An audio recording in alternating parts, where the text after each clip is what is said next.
Start करते हैं आज का क्लास। टॉपिक का नाम है capital gains. Capital gains topic.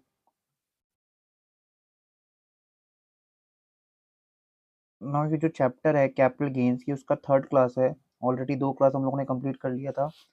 आज हम लोग पढ़ेंगे एग्जेम्पशन। कैपिटल गेन चैप्टर में 2 एग्जेम्पशन इंपॉर्टेंट होता है। एक होता है exemption under section 54। Exemption under section 54। तो एग्जेम्पशन अंडर सेक्शन 54 देखो क्या बोलता है।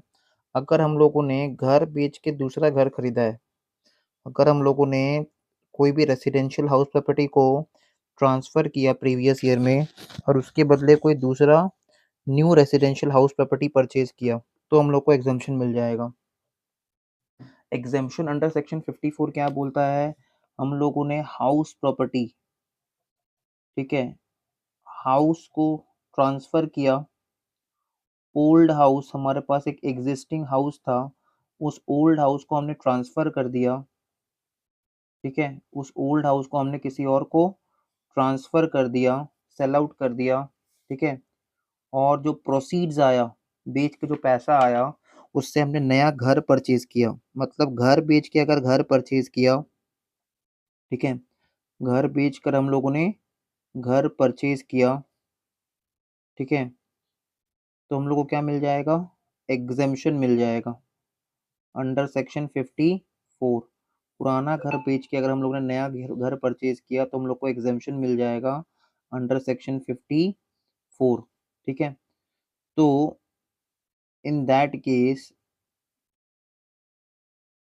देखो, इन दैट केस क्या हो रहा है कि हम लोगों ने एक पुराना घर बेचा है, ट्रांसफ़र किया है, और तुरंत हम लोगों ने एक नया घर परचेज कर लिया है।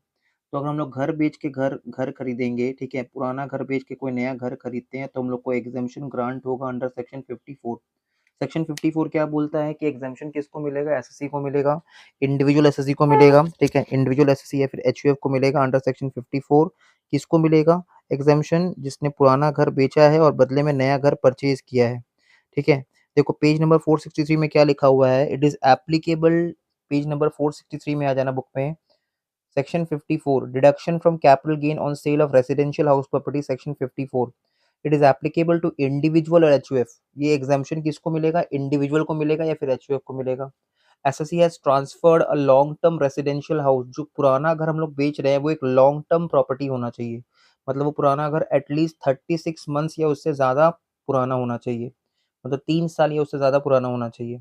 SSC has transferred a long term residential house, income of which is taxable under the head income from house property. और वो कैसा हाउस प्रॉपर्टी होना चाहिए जिसका इनकम हाउस प्रॉपर्टी हेड में टैक्सेबल हो। ठीक है, वो कैसा रेसिडेंशियल हाउस होना चाहिए जिसका इनकम हाउस प्रॉपर्टी हेड में टैक्सेबल हो। SSC must have acquire one new residential house. मतलब पुराना घर बेच दिया और नया घर खरीदा with in the prescribe time limit when available when the amount of capital gain does not exceed 2 crore. Suppose हम लोगों ने पुराना घर बेचा, ठीक है, पुराना घर बेच के हम लोग को 2.5 करोड़ का कैपिटल गेन अराइज हुआ। ओल्ड हाउस ट्रांसफर करके हम लोग को 2.5 करोड़ का कैपिटल गेन अराइज हुआ, which is more than 2 crore. In that case हमको एग्जेम्पशन नहीं मिलेगा। इन दैट केस हमको सेक्शन 54 का एग्जेम्पशन नहीं मिलेगा। ठीक है, एग्जेम्पशन 54 में क्लेम करने के लिए जो लॉन्ग टर्म कैपिटल गेन है from the old house property, it should not exceed more then 2 crore. ठीक है, it should not exceed rupees 2 crore. मतलब कितना तक एग्जेम्पशन, क्या कंडीशन है एग्जेम्पशन के लिए, पुराना हाउस प्रॉपर्टी जो हम लोग सेल आउट कर रहे हैं, ट्रांसफर कर रहे हैं, उसको ट्रांसफर करने के बाद जो कैपिटल गेन अराइज होगा वो 2 करोड़ से ज्यादा नहीं होना चाहिए। It should not exceed more than 200 lakhs। Option किसको अवेलेबल है, the assessee may at his option purchase और construct 2 residential houses in India. ठीक है, उस एसएससी के पास ऑप्शन है या तो परचेज कर ले या तो कंस्ट्रक्ट करवा ले 2 residential houses in India. Restriction क्या है, ये जो एग्जेम्पशन मिलेगा ये once in a lifetime मिलेगा। मतलब ये एग्जेम्पशन बार बार नहीं मिलेगा। हम लोगों ने एक घर बेचा और दूसरा घर परचेज किया, ठीक है, पुराना घर बेचा और नया घर परचेज किया। पुराना घर बेच के जो कैपिटल गेन है, जो लॉन्ग टर्म कैपिटल गेन है, वो 2 करोड़ एक्सीड नहीं करना चाहिए, तभी एग्जेम्पशन मिलेगा अंडर सेक्शन 54। हम लोग ने पुराना घर ट्रांसफर किया और मान लो लॉन्ग टर्म कैपिटल गेन हुआ 1.5 करोड़, ठीक है, मतलब विद इन 2 करोड़ रुपीज़, तो हम लोग को एग्ज़म्पशन मिल जाएगा अंडर सेक्शन 54। एग्ज़म्पशन अंडर सेक्शन 54 क्या बोलता है? पुराना घर ट्रांसफ़र किया, नया घर खरीदा। पुराना घर ट्रांसफ़र किया, नया घर खरीदा, तो हमको क्या मिल जाएगा? एग्ज़म्पशन मिल जाएगा अंडर सेक्शन 54। सेक्शन 54 यही बोलता है कि पुराना घर ट्रांसफ़र करके अगर हम लोग नया हाउस प्रॉपर्टी परचेज़ कर रहे हैं, तो हमको एग्ज़म्पशन मिलेगा अंडर सेक्शन 54। एग्ज़म्पशन का कुछ कंडीशन है, पुराना घर ट्रांसफर करके ओल्ड हाउस प्रॉपर्टी को ट्रांसफर करके ओल्ड रेसिडेंशियल हाउस प्रॉपर्टी को ट्रांसफर करके जो गेन अराइज होगा, it must not exceed 2 crore. वो गेन 2 करोड़ से ज़्यादा नहीं होना चाहिए, ठीक है? जो नया घर हम लोग परचेज़ करेंगे वो भी इंडिया के अंदर होना चाहिए। The new residential house should be situated in India. फिर देखो टैक्स पॉइंट में क्या-क्या लिखा हुआ है। टैक्स पॉइंट में लिखा हुआ है capital asset must be a long term capital asset. जो कैपिटल एसेट हम लोग ट्रांसफर कर रहे हैं, दैट इज ओल्ड हाउस जो हम लोग ट्रांसफर कर रहे हैं, it must be a long term capital asset. Property must be a residential house whether let out or self occupied. जो पुराना घर हम लोग ट्रांसफर कर रहे हैं वो या तो लेट आउट हो या तो सेल्फ ऑक्यूपाइड हो, वो एक रेसिडेंशियल हाउस प्रॉपर्टी होना चाहिए।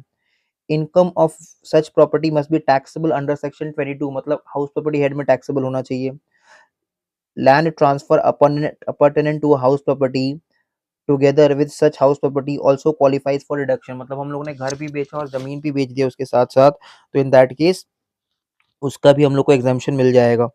ठीक है, उसके रेस्पेक्ट में भी हम लोग को एग्जाम्पशन मिल जाएगा। द न्यू रेसिडेंशियल हाउस में be taxable under the head 22 example a new house acquired for residence for employ shall be eligible for deduction. ठीक है, इसका मतलब ये है कि जो पुराना घर हम बेच रहे हैं वो टैक्सेबल होना चाहिए अंडर सेक्शन 22, बट नया घर टैक्सेबल हो भी सकता है, नहीं भी हो सकता है अंडर सेक्शन 22। जो old house property existing house property हम लोग सेल आउट कर रहे हैं, ट्रांसफर कर रहे हैं, it must be taxable under section 22, but new house property taxable हो भी सकता है, नहीं भी हो सकता है। मतलब न्यू हाउस प्रॉपर्टी के रिगार्डिंग में ऐसा कोई कंडीशन नहीं है, बट ओल्ड हाउस प्रॉपर्टी के रिगार्डिंग में कंडीशन है that it must be taxable under section 22। फिर देखो क्या लिखा हुआ है। फिर लिखा है परचेज, कब परचेज करना है new house property? With in a period of 1 year before, मतलब ट्रांसफर के 1 साल पहले, और 2 इयर्स आफ्टर, या फिर ट्रांसफर के 2 साल बाद the date of transfer. Example, if a property is transferred on 17th August 2022, then the new house property may be purchased at any time between 17th August 2021 to 17th August 2024। जैसे देखो example समझते हैं। 17th August 2022 ये है date of transfer. ठीक है, ये है डेट ऑफ ट्रांसफर। इस दिन हम लोग ने प्रॉपर्टी ट्रांसफर किया था, तो यहाँ से 1 साल पीछे कौन सा दिन आएगा? यहाँ से 1 साल पीछे दिन आएगा 17 अगस्त 2021। 17 अगस्त 2021, और यहाँ से 2 साल बाद कौन सा दिन आएगा? 17 अगस्त 2024। 17 अगस्त 2024। ठीक है, तो इस ड्यूरिंग दिस टाइम पीरियड हम लोग को प्रॉपर्टी परचेज करना रहेगा। अगर हम लोग परचेज कर रहे हैं, ठीक है, अगर हम लोग प्रॉपर्टी परचेज कर रहे हैं, न्यू हाउस प्रॉपर्टी परचेज कर रहे हैं, तो उसका टाइम लिमिट क्या है? या तो डेट ऑफ ट्रांसफर से 1 साल पहले, या तो डेट ऑफ ट्रांसफर के 2 साल बाद। ठीक है, डेट ऑफ ट्रांसफर से 1 साल पहले या तो डेट ऑफ ट्रांसफर के 2 साल बाद। फिर लिखा है for with a period of 3 year after the date of transfer. Construction अगर करवा रहे तो कंस्ट्रक्शन में start any time, but it must be completed within the stipulated time. Construction के लिए within a period of 3 years after the date of transfer. अगर हम लोग कंस्ट्रक्शन करवा रहे हैं तो ट्रांसफर डेट ऑफ ट्रांसफर के 3 साल के अंदर कंस्ट्रक्शन कंप्लीट हो जाना चाहिए। ठीक है, कंस्ट्रक्शन में start at any time, start कभी भी हो बट कंप्लीट हो जाना चाहिए from the date of transfer within 3 years from the date of transfer. मतलब इसमें सीधा-सीधा बात क्या बोल रहा है, एग्जम्पशन क्या मिलेगा? एग्जम्पशन कितना होगा? Exemption under section 54, exemption under section 54 will be least of the following, will be least of the following। नंबर 1, कॉस्ट ऑफ न्यू एसेट या फिर cost of new house. Cost of new house, नया घर का जो cost होगा,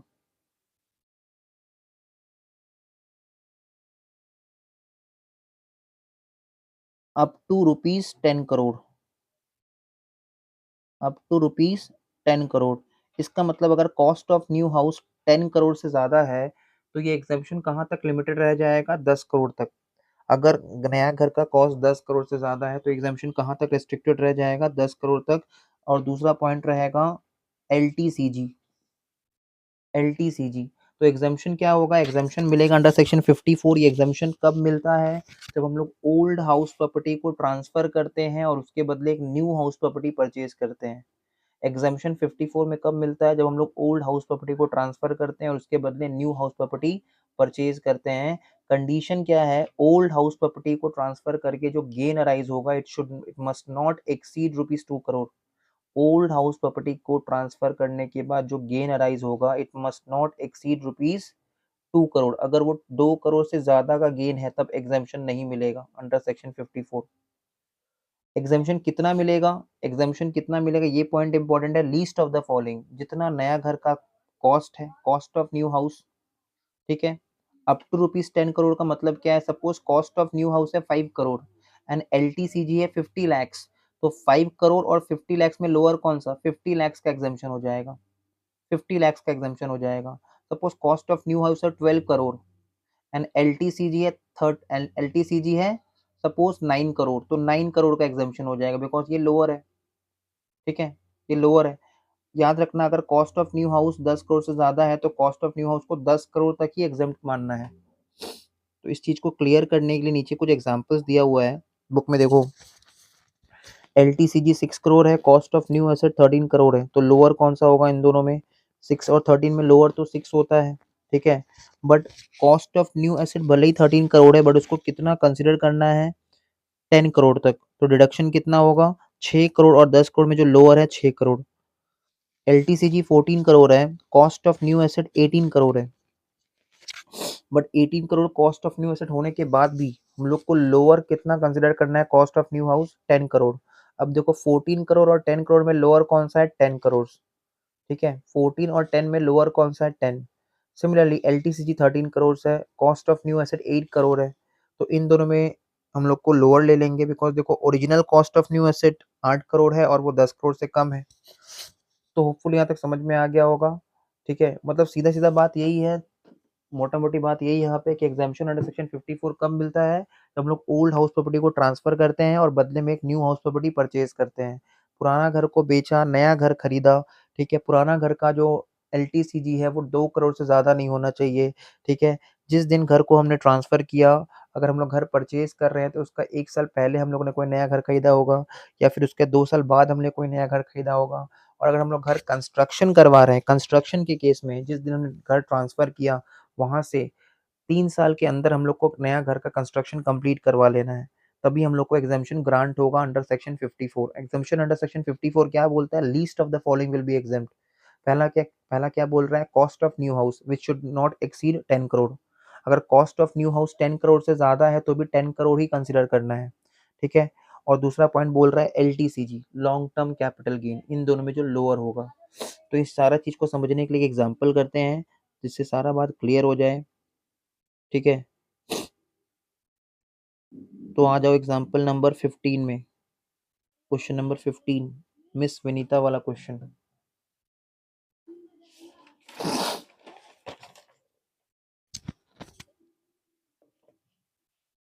question number 15, question number 15 बोल रहा है miss Vinita has a house property used for her residential purpose. तो हाईलाइट कर लेंगे, house property used for residential purpose, ठीक है। मिस विनीता के पास जो हाउस प्रॉपर्टी है, she is using such house property for residential purpose. She sold such property on 13 August 2023, मतलब 13 अगस्त 2023 को उसने प्रॉपर्टी सेल आउट कर दिया for 18,50,000। Such house was originally acquired by her for 3 lakh in June 2004। June 2004 मतलब ये आता है year 2004-2005 में। 15 मार्च 2024 को she purchase another residential house for 5,20,000। Compute her capital gain for the assessment year 2024-25। तो हेडिंग देंगे computation of capital gains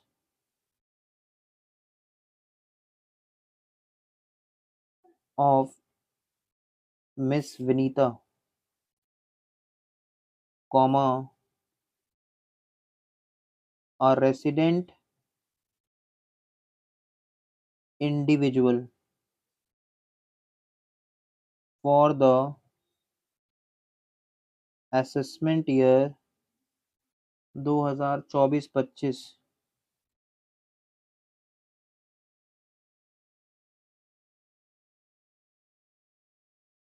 comma relating to previous year 2023-24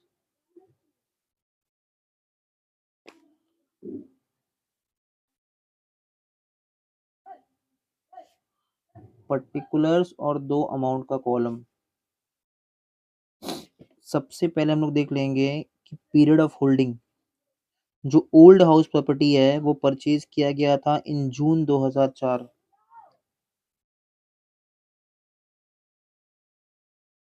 period of holding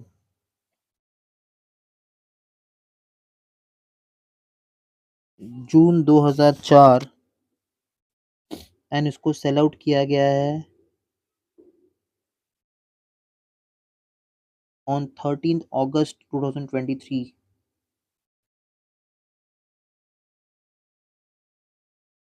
मतलब ये एक लॉन्ग टर्म प्रॉपर्टी है, ठीक है, it's a long term asset, long term.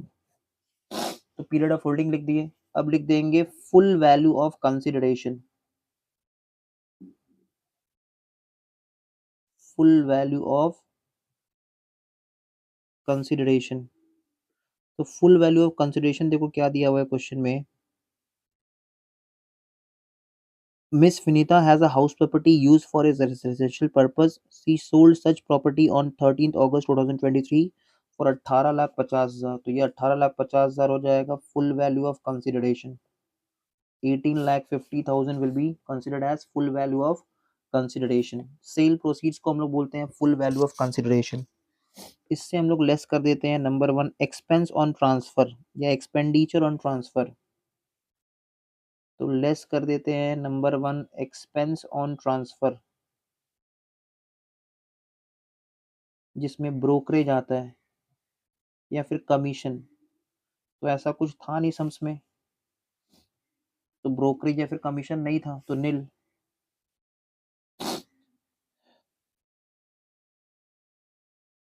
दूसरा point में क्या लिखेंगे,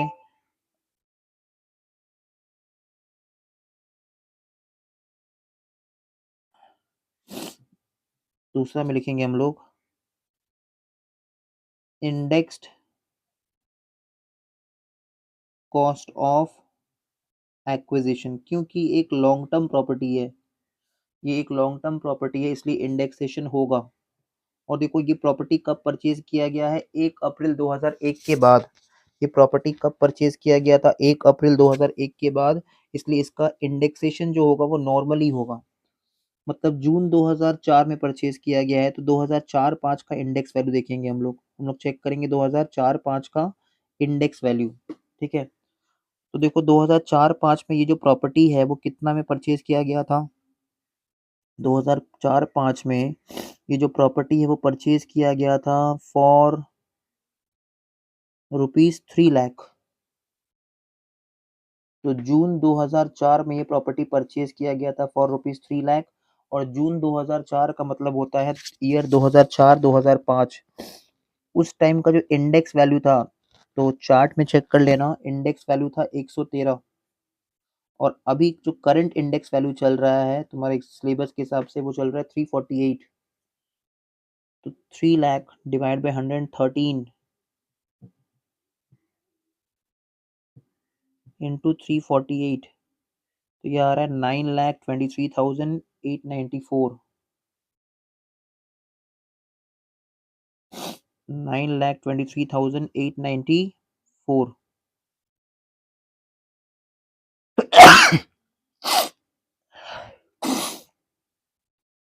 अगर बात करें कॉस्ट ऑफ इम्प्रूवमेंट, तो ऐसा कोई कॉस्ट ऑफ इम्प्रूवमेंट था नहीं। और क्योंकि कॉस्ट ऑफ इम्प्रूवमेंट नहीं था इसलिए इंडेक्स कॉस्ट ऑफ इम्प्रूवमेंट भी नील रहेगा। Index cost of improvement will also be considered as nil. तो फुल वैल्यू ऑफ कंसिडरेशन से एक्सपेंस ऑन ट्रांसफर माइनस हुआ जो कि नहीं था nil. Index cost of acquisition minus होगा, index cost of improvement minus होगा। मतलब अल्टीमेटली ये नील और ये नील, तो माइनस होगा 9,23,894। 9,23,894 माइनस करने पे 18,50,000 माइनस 9,23,894 माइनस करने पे आ रहा है 9,26,106। इसके सामने हम लोग लिख देंगे gross long term capital gain. इसके सामने लिख देंगे हम लोग gross long term capital gain. इससे हम लोग लिखेंगे less exemption under section 54। Exemption under section 54। नीचे डैश देके लिख देंगे least of the following. Least of the following.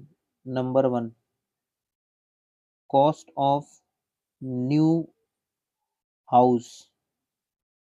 देखो जो नया घर उसने परचेज किया है, क्या उसने लिमिटेड टाइम पीरियड के अंदर परचेज किया था? क्या उसने लिमिटेड टाइम पीरियड के अंदर परचेज किया था नया घर? तो नया घर उसने जो परचेज किया था वो कब परचेज किया था? 15 मार्च 2024 को। 15 मार्च 2024। और उसने प्रॉपर्टी सेल आउट कब किया था? 13 अगस्त 2023। तो 13 अगस्त 2023 के अगर हम 12 महीना पीछे देखेंगे तो 15 मार्च 2024 उसके अंदर आता है। इसका मतलब स्टिपुलेटेड टाइम पीरियड के अंदर परचेज किया था। 13 अगस्त 2023 से अगर 12 महीने पीछे जाएंगे तो आएगा 13 अगस्त 2022। और देखो उसने नया हाउस प्रॉपर्टी 13 अगस्त 2022 के बाद ही परचेज किया था, मतलब 15 मार्च 2024 13 अगस्त 2022 के बाद ही आता है। तो उसने स्टिपुलेटेड टाइम पीरियड के अंदर परचेज किया था। स्टिपुलेटेड टाइम पीरियड क्या होता है? स्टिपुलेटेड टाइम पीरियड मतलब जिस टाइम पीरियड के अंदर हम लोग को प्रॉपर्टी परचेज करना होता है, नया हाउस प्रॉपर्टी, जिस दिन डेट ऑफ ट्रांसफर है उसका 1 साल पीछे परचेज कर रहे हैं तो उसका 1 साल पीछे, और अगर डेट ऑफ ट्रांसफर के बाद परचेज कर रहे हैं तो 2 साल बाद के अंदर, और अगर कंस्ट्रक्शन कर रहे हैं तो डेट ऑफ ट्रांसफर से 3 साल के अंदर स्टिपुलेटेड टाइम पीरियड में कंस्ट्रक्शन कंप्लीट करवाना पड़ेगा, तभी एग्जाम्पशन ग्रांट होता है। एग्जाम्पशन कितना रहेगा? Cost of the new house, जो कि 10 करोड़ से ज़्यादा नहीं होना चाहिए कॉस्ट, ठीक है। तो यहाँ पे देखो कॉस्ट 10 करोड़ से कम ही है, सिर्फ 5,20,000 है, तो लिख देंगे 5,20,000। Cost of the new house 5,20,000, ठीक है। Cost of the new house 5,20,000। And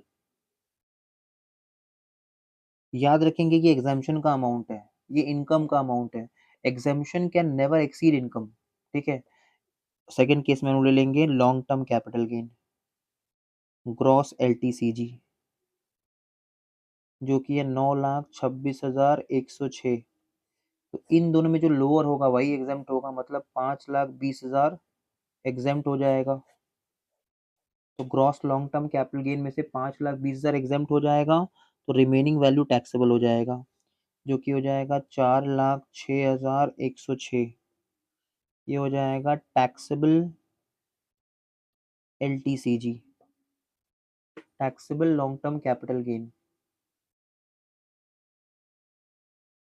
question number 16 में आते हैं। Question number 16, illustration 16। Miss Deepa sold her residential house property. देखो मिस दीपा ने अपना residential house property sell out किया है 17 जुलाई 2023, मतलब प्रीवियस ईयर 23-24 में ट्रांसफर किया है फॉर 50 lakhs। ये हो जाएगा फुल वैल्यू ऑफ कंसिडरेशन। ये हो जाएगा full value of consideration. The house was gifted bye her father on 15 अगस्त 2009। ये हाउस उसके फादर ने उसको गिफ्ट किया था 15 अगस्त 2009 में, मतलब इन द ईयर 2009-2010। फिर लिखा हुआ है her father acquired the property for 7 lakh in the year 2000-2001, मतलब उसके फादर ने ये प्रॉपर्टी एक्वायर किया था, परचेज किया था in the year 2000-2001।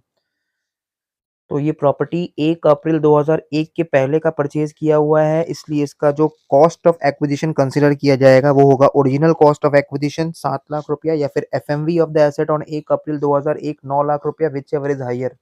whenever any property is acquired prior to 1st April 2001, जब भी कोई हाउस प्रॉपर्टी 1 अप्रैल 2001 के पहले परचेज किया जाता है तो उसका कॉस्ट ऑफ एक्विजिशन कैसे कंसीडर करते हैं? ओरिजिनल कॉस्ट ऑफ एक्विजिशन और FMV on 1 April 2001 whichever is higher.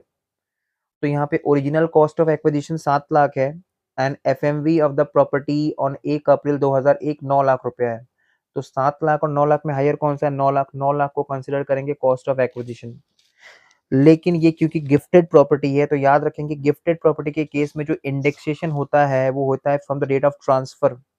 And check करो यहाँ पे यहाँ पे उसके फादर ने ये प्रॉपर्टी उसको गिफ्ट किया था ऑन 15 अगस्त 2009, मतलब 2009-2010 में ट्रांसफर किया था प्रॉपर्टी। मिस दीपा को उसके फादर ने ये प्रॉपर्टी ट्रांसफर किया था 15 अगस्त 2009 को, मतलब 2009-10 में ये प्रॉपर्टी ट्रांसफर किया गया था by two miss Deepa bye her father. ठीक है, तो इन दैट केस हम लोग को याद रखना है कि कॉस्ट हम लोग प्रीवियस ओनर के रिस्पेक्ट में लेते हैं। कॉस्ट जो हम लोग लेते हैं वो प्रीवियस ओनर के रिस्पेक्ट में लेते हैं, बट इंडेक्सेशन बेनिफिट कब से मिलता है? From the year of transfer. Cost हम लोग लेंगे from the with respect to the previous owner. Previous owner ने ये प्रॉपर्टी कब परचेज किया था? In the year 2000-2001। ठीक है, प्रीवियस ओनर ने ये प्रॉपर्टी कब परचेज किया था? In the year 2000-2001। और मिस दीपा को ये प्रॉपर्टी कब ट्रांसफर किया गया था? 15 अगस्त 2009 को। 15 अगस्त 2009 को ये प्रॉपर्टी ट्रांसफर किया गया था by her father to miss Deepa. तो ईयर ऑफ ट्रांसफर है 2009-2010, बट एक्विजिशन का ईयर है 2000-2001। तो इन दैट केस ये प्रॉपर्टी 1 अप्रैल 2001 के पहले का परचेज किया हुआ है, इसलिए कॉस्ट ऑफ एक्विजिशन क्या होगा? ओरिजिनल कॉस्ट ऑफ एक्विजिशन 2001 का 7 लाख रुपया, या फिर FMV of the said asset on 1 April 2001 9 lakh रुपया, विच एवर इज हायर। तो याद रखेंगे कॉस्ट हम लोग लेते हैं with respect to the previous owner. Cost हम लोग लेते हैं with respect to the previous owner, but indexation benefit मिलता है from the year of transfer. तो इंडेक्सेशन बेनिफिट मिलेगा 2009-10 के रेस्पेक्ट में, और कॉस्ट हम लोग कंसिडर करेंगे with respect to the previous owner. आगे क्या लिखा हुआ है इस क्वेश्चन में? On 17 August 2014 she incurred 2 lakh रुपया एज इम्प्रूवमेंट कॉस्ट। ठीक है, 17 अगस्त 2014 मतलब 2014-15 में मिस दीपा ने 2 लाख रुपया इनकर किया इस हाउस प्रॉपर्टी के ऊपर इम्प्रूवमेंट के नाम पे। 15/4/2003 मतलब 15 अप्रैल 2023 को she incurred current repair expenditure of 50,000। ठीक है, उसने कुछ घर में कुछ रिपेयरिंग एक्सपेंडिचर किया है 50,000 का। ठीक है, तो ये जो 50,000 का उसने कुछ करंट रिपेयर्स एक्सपेंडिचर किया है, इसको हम लोग एज्यूम करके चल रहे हैं कि ये रेवेन्यू एक्सपेंडिचर है, ये कैपिटलाइज्ड एक्सपेंडिचर नहीं है, इसलिए इसको हम लोग कंसीडर नहीं करेंगे सम्स में। On 12 February 2024 she purchased another residential house. देखो इसने हाउस प्रॉपर्टी सेल आउट किया और 12 फरवरी 2024 को 2 साल के अंदर, ट्रांसफर से 2 साल के अंदर इसने एक नया रेजिडेंशियल हाउस प्रॉपर्टी परचेज किया 12 लाख रुपया में, और एक एग्रीकल्चरल लैंड भी परचेज किया। एग्जेम्पशन 54 बोलता है कि old house property sell out करके न्यू हाउस प्रॉपर्टी परचेज करेंगे तो एग्जेम्पशन मिलेगा under section 54। Old house property transfer किया, न्यू हाउस प्रॉपर्टी परचेज किया तो एग्जेम्पशन मिल जाएगा under section 54। But old house property transfer करके एग्रीकल्चरल लैंड परचेज किया, इसके लिए एग्जेम्पशन नहीं मिलता है अंडर सेक्शन 54। तो ये जो एग्रीकल्चरल लैंड उसने परचेज किया है इसके रेस्पेक्ट में उसको कोई एग्जेम्पशन ग्रांट नहीं होगा। तो स्टार्ट करते सब हेडिंग दे देंगे computation of capital gain of miss Deepa. Computation of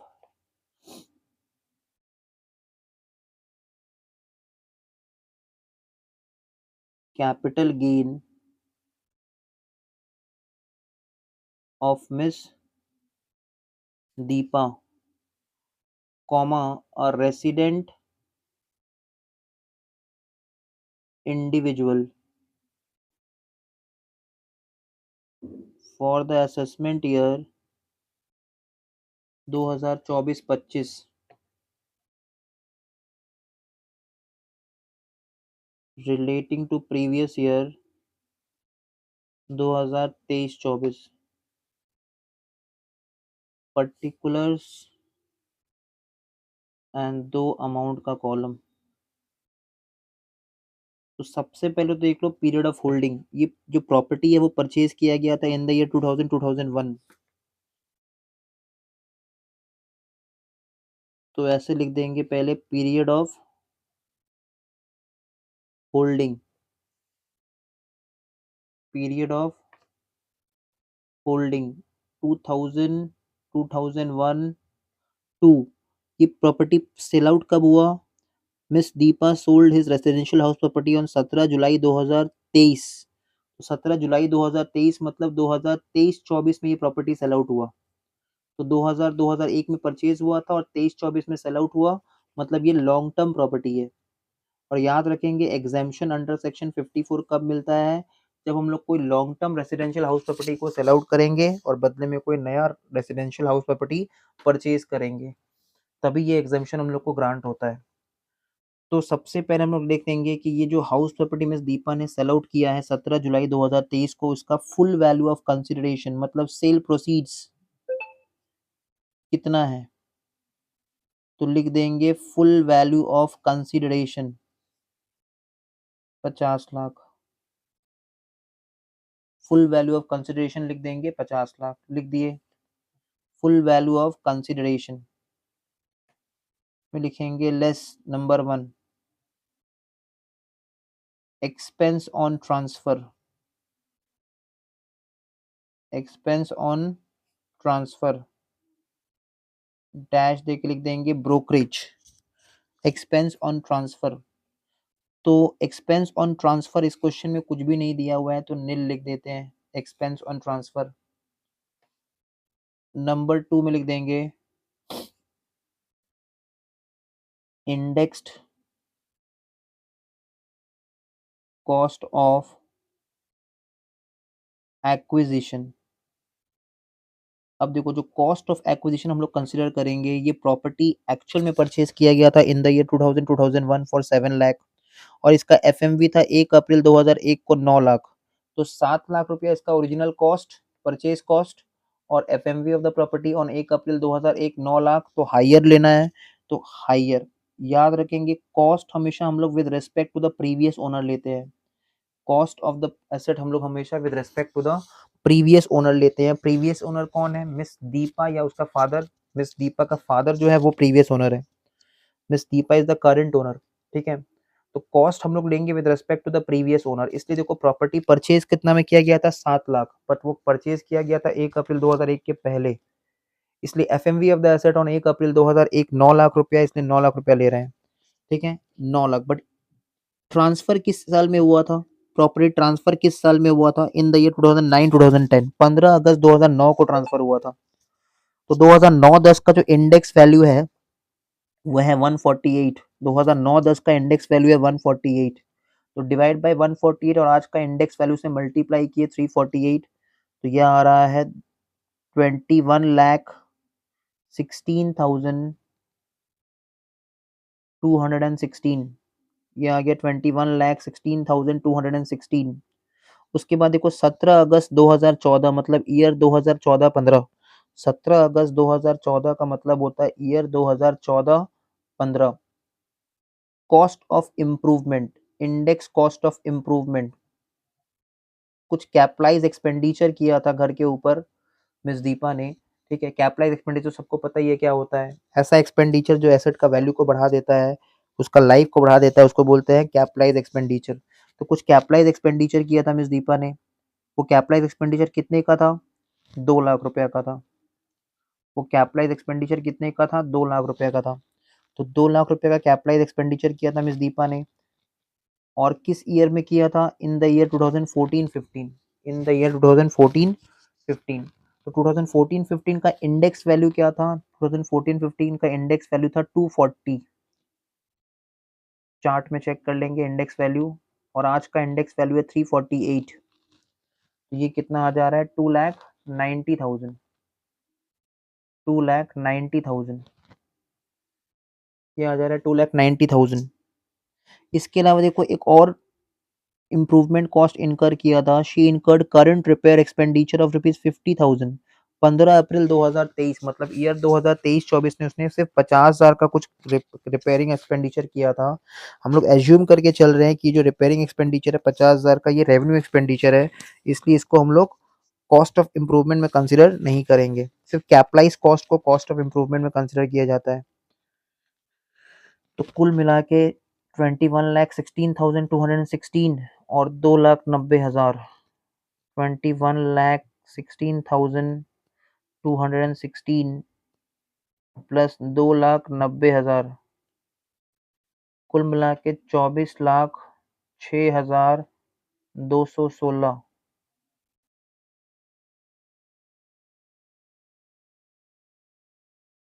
ये माइनस हो जाएगा और ग्रॉस एलटीसीजी आएगा 25,93,784। ये आएगा gross LTCG, gross long term capital gain, gross long term capital gain.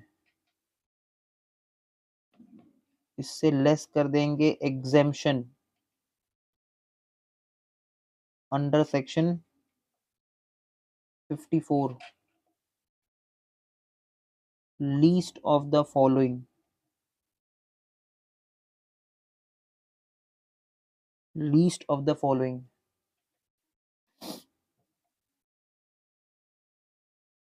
तो लीस्ट ऑफ द फॉलोइंग कितना हो जाएगा? सबसे पहले cost of new house. Exemption कब मिलता है? जब हम लोग पुराना हाउस प्रॉपर्टी बेच के नया हाउस प्रॉपर्टी परचेज करते हैं। एग्रीकल्चरल लैंड परचेज करने में कोई एग्जेम्पशन नहीं मिलेगा। और देखो यहाँ पे कॉस्ट ऑफ न्यू हाउस कितना है? 12 लाख। तो लिख देंगे यहाँ पे cost of new house 12 lakh. Point number 2 में लिख देंगे ग्रॉस LTCG। तो ग्रॉस LTCG कितना है? ग्रॉस LTCG है 25 लाख, यही वाला ग्रॉस LTCG। 25,93,784। इन दोनों में लोअर कौन सा? 12 लाख। तो 12 लाख एग्जेम्प्ट हो जाएगा टैक्स फ्री, बाद बाकी टैक्सेबल। ये हो जाएगा टैक्सेबल LTCG। 25,93,784 में से 12 लाख माइनस कर देंगे तो आएगा 13,93,784। तो ये दो सम्स हम लोगों ने आज कवर कर लिया एग्जाम्पशन 54 पे। एग्जाम्पशन 54 पे ये दो सम्स। नेक्स्ट क्लास में हम लोग एग्जाम्पशन 54F करेंगे, वो भी इम्पोर्टेंट है एग्जाम के लिए। तो एग्जाम्पशन 54 और 54F ये दोनों पे ही ज़्यादातर एग्जाम में सम्स आता है। That's it for today.